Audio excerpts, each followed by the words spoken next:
Dr. Qamar Cheema, and I'm honored and thrilled to have with me Dr. Qamar Al Khuda, who is who is a distinguished visiting professor at the International Affairs at the U.S. Naval Academy in Annapolis, and he has served as a associate adjunct professor at the Georgetown University School of Government. He has a long profile. He has worked with the State Department as well, as a senior policy advisor of State Department to John Kerry's office, and he has a lot of experience when it comes to uh, deradicalization, countering extremism, and he was uh, among the influential 500 Muslims in 26 and 2023.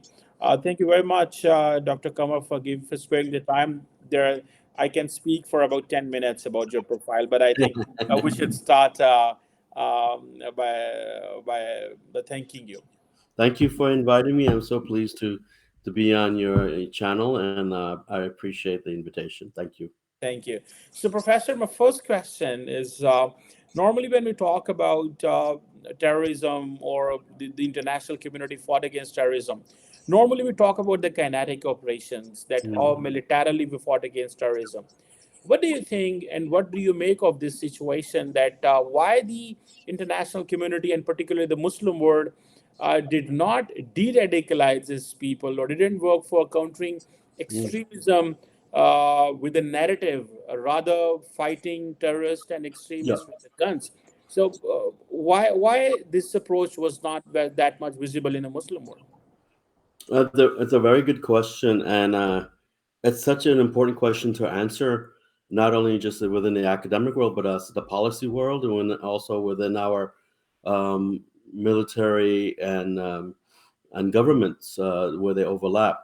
And especially since the West and the East and other parts of the world have dealing with terrorism for at least a century and various ideologies. So there's so many lessons to learn. The kinetic form that you mentioned, the military form, that is to deal with terrorism head on with military, striking them, disrupting their efforts, disrupting their flow of funds and everything, but doing things with military force is only one approach. And I think it's the approach a government chooses because um, they see the aggression of these violent extremists, and they also see in the court of the public opinion what is happening, and they need to respond with force to also be a winner in public opinion, the court of public opinion. But before I get to that, the question is, well, why has a country or any country heavily relied on the military kinetic force as the sole solution? And as we know from lessons for at least 45 years, whether it be the Northern Ireland question, whether it be issues in South Africa, whether it be issues in the United States or other places and in South American countries, the use of military force is only good at particular stages of violent extremism entering into particular public parts of society and advancing in land acquisition. It's only based on those stages. But in these stages and in the picture of military approach, the one lesson that we all have learned in this field, whether it be policy or violent extremism, is that you need a whole society approach. And a whole society approach means a whole government approach. So that means all your interagencies, this can't be just left for the counterterrorism office in the military or some NACTA office in Islamabad, or this can't be left for some intelligence cells. That is just one slice of the double roti. I mean, you need to think of all of the other parts. You need to think of the other agencies. What is Ministry of Education doing to making sure there's no radical messaging in their schools? What is the Ministry of Religion doing? What is the Ministry of Finance and Labor? Now you have Ministry of Climate Change, et cetera, et cetera. I mean, how can they come together and think about the all government approach? And government officials, as one who's a former government official, I can tell you, Sometimes you're so consumed with your own government needs and priorities and the pressures to do things by and enforce policy, make sure policy is understood and implemented, you forget and you don't really have the time or space to include civil society.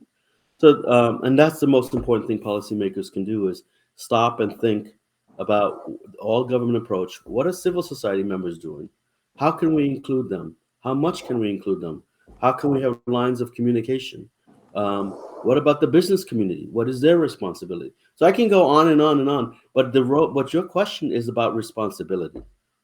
Can we expand the responsibility and increase our imagination to disrupt, disintegrate, and eventually minimize any rise of violent extremism? And that includes the imagination of including all government, all society approach. Mm.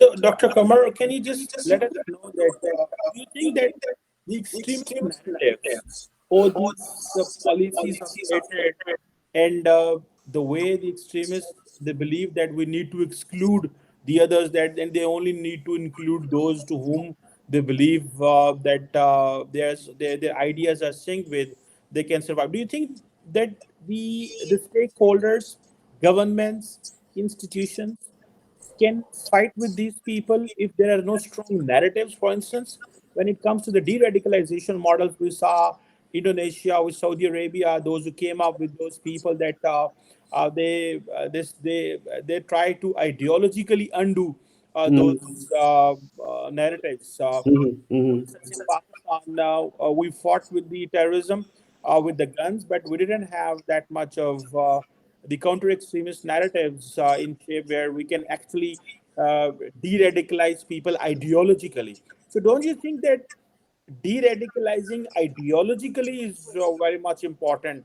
And the approach and money, resources, and the direction in those countries is completely missed. You're absolutely right. It's a matter of again when you create this holistic approach, all government approach, and funding is identified as part of your priority. As soon as you have an approach where now you have former fighters into your into under your authority, and by just putting them in jail is not going to do anything. You need a whole de-radicalization program, like as you said, and that involves priorities of funding, expertise, involves international contributions just to see what they can do and understand. Why can't we learn from cases from Indonesia, Singapore, and South Africa, and so forth? Why can't we learn from how they did it?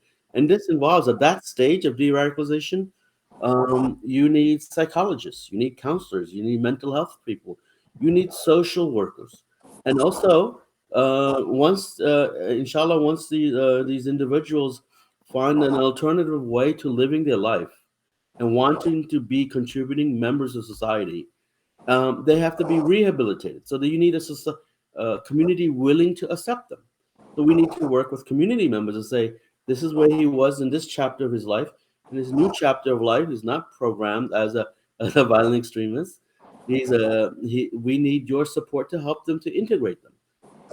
So there's so many things that we can do that should be done, and it's not just talk. This has actually been happening, been implemented, been evaluated, has been a United Nations priority for a priority item since 2010, I think, and has been a priority for many countries.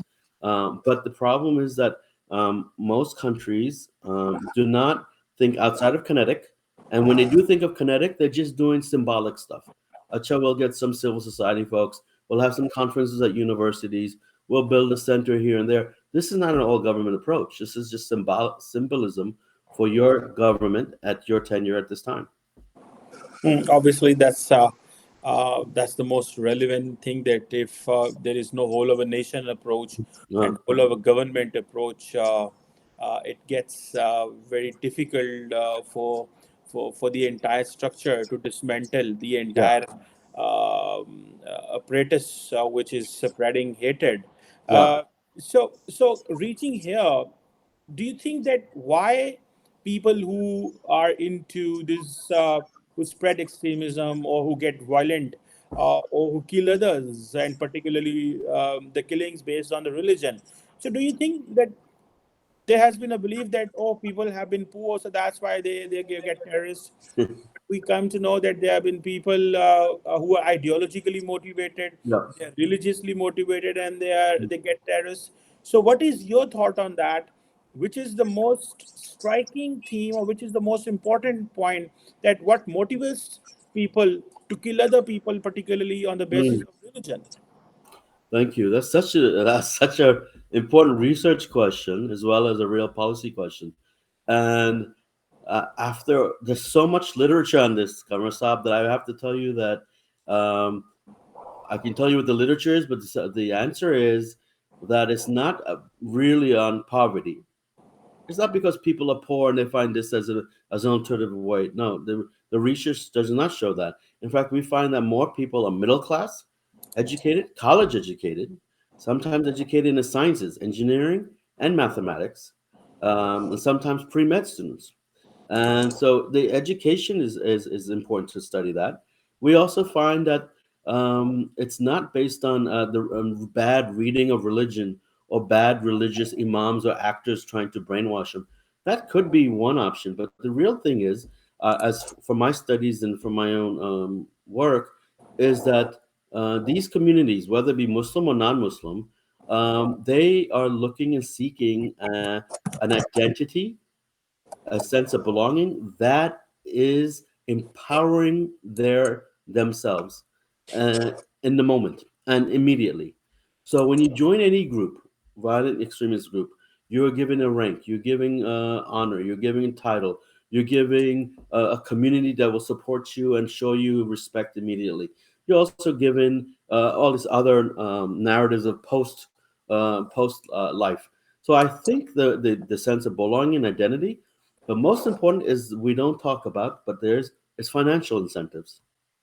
Financial incentives to you, the individual, to your family, to your extended family, and and for a lot of people, when I studied some Tunisian, Tunisia is a small country of only 6.9 million people, but Tunisia spent a cent. I mean, not as a country, but from Tunisian fighters who individually left Tunisia to go join, ISIS. There are over 7,000 fighters just from Tunisia in 1 year. How could and so there was a sense of duty, a sense of belonging, a sense of we need to do something in our lifetime that will be just in our eyes. So what I'm saying is there's a psychological issue, identity issue, financial issue, and an education issue. Most important issue of thinking binary, black and white. This is wrong, this is right. This is the only way. This is not the right way. The government are all corrupt, so I have to take this. I have to do it myself. Huh? I have to defend the honor of the Muslim Ummah by myself, and because all governments are corrupt. So there's binary thinking, and that's also from our education system. I think those 5, 6 sectors that I pointed out probably adds to the reasons why people would like join these radical groups. So, Professor, concluding the discussion, what do you think? What do you make of the Americans left and the West Mm. left Afghanistan? Do you Uh-huh. think that today the world is more safe from the radical extremists, or do you believe that there are still more challenges in shape of Islamic State, which are yet to be addressed globally? Well, that's a complex question.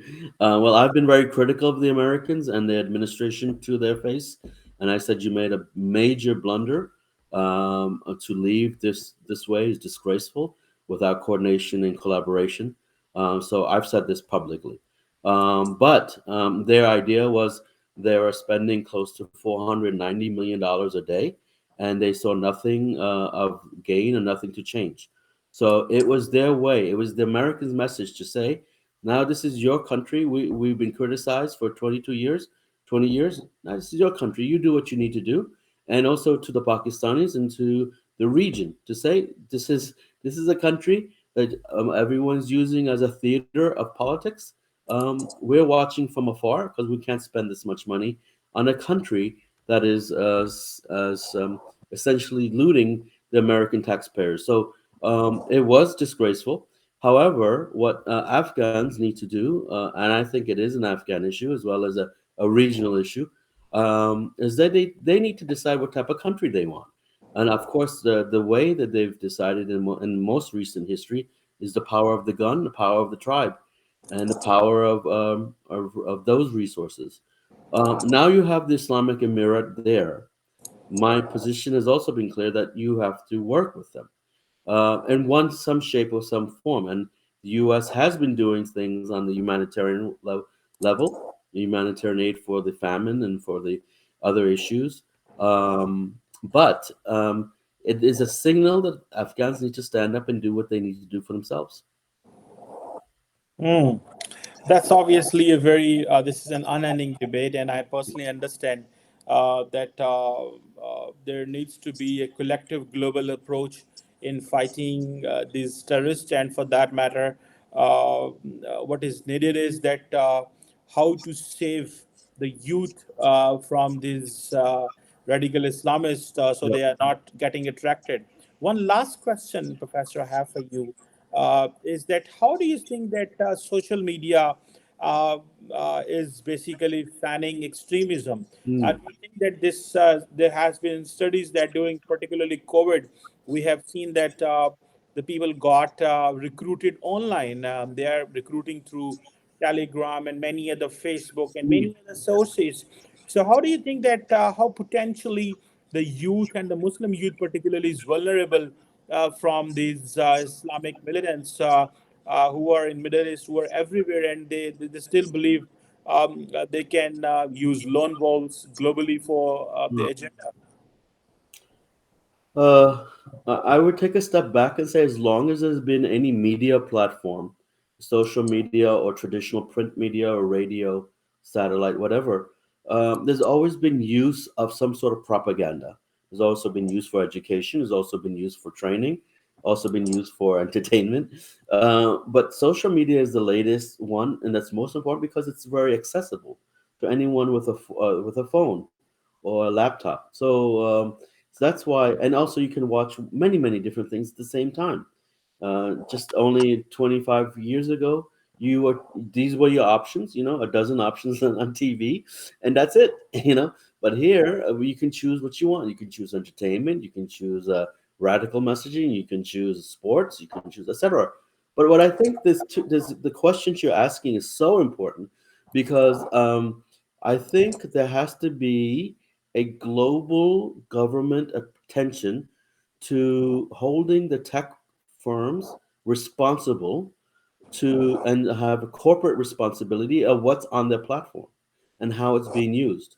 So not only do the tech have to be actively, and they have some, major departments, but I think some are eliminating them. But also the governments then have the duty to see what they can censor. But ultimately, it comes down to even if you do both of this, private and business, to attention on social media, it comes down to individuals. How can individuals use their logical training, rational training, their educational formation, and say, "This is not good for me. This is good for me. This is entertainment. I don't have time for this. I need to attend to my studies. I have to do this for social purposes or entertainment purposes." But the individual, I would say, needs to address these things and what is luring them to these awful sites. And so that's the question we need to have as a national debate on how we can strengthen our individuals' intellectual ability and resilience to resist these things.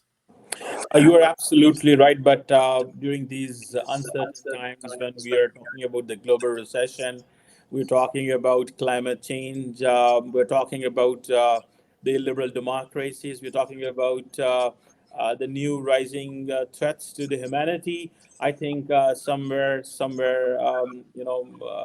the files and the papers, these discussions regarding extremism and how to fight the violent extremism are missing. And I think the societies and the states need to be very careful. We just cannot let these violent extremists to take over the public spaces or to kill people on the basis of religion, caste, creed, and color.